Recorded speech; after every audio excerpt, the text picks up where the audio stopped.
Hello, my name is Rochelle, and this question is for both Jessica and Gabrielle. You have played many characters in your career, and Gabrielle, you just talked about, going through that negative experience with the rejection. What I'd love to know is, what feedback have you received from anyone, reviewers, peers, or fans, that have really made an impression on you, and why? Trying to think of the ones that I remember that are not negative. This wasn't a negative comment. It wasn't negative commentary, but it was something I hadn't thought of.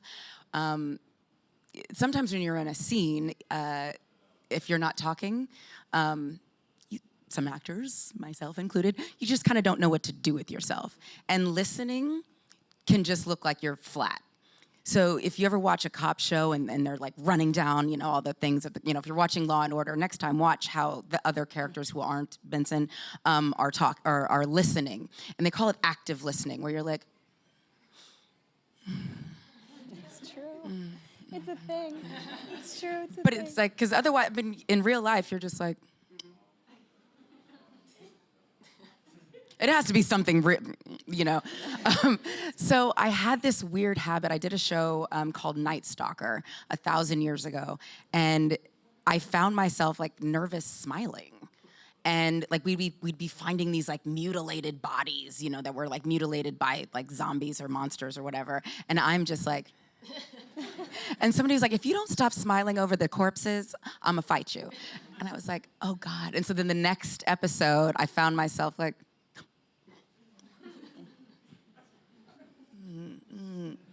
so it was helpful because I clearly wasn't having good reactions when I wasn't talking. Yeah.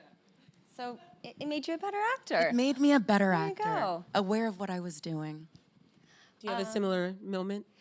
Mine's a little bit different. So I had my daughter about 11 years ago, and I sort of just had a different idea about how I wanted to even be in the business. So I just sort of thought that I wasn't going to be in it anymore, and I wasn't sure what else I was going to do. But I was just kind of like, this isn't working for me, and I appreciate where it's gotten me, but I feel like I need to do something else. And I went with Bono to Africa, and we went to Senegal, Ghana, and South Africa, and I went into the Sowetos there, and there was a group, like a community center, and they didn't have electricity, and they made actually an urban farm like right across the street, and they came there to sort of like, it's like a safe place to be after school, especially if their parents were working and whatnot. And they had choreographed and put together like an incredible dance, and they all had watched Honey, and they were like, and I was like, and Cash was like, don't you cry, they're so proud, don't you cry. And I'm like, but I just can't keep it together, Cash. And that was when I really like, thinking about it is making me teary. But that's when I realized that what we do is really powerful. Yeah. So, It is. It means a those lot to a people, lot of people. they don't have a lot, and they took so much pride, and they were like, and we're gonna be able to travel around the world and like be something, and they have nothing. So. But they had Honey Daniels. But they had What they had Thank you for pulling was me out of this. Honey Daniels.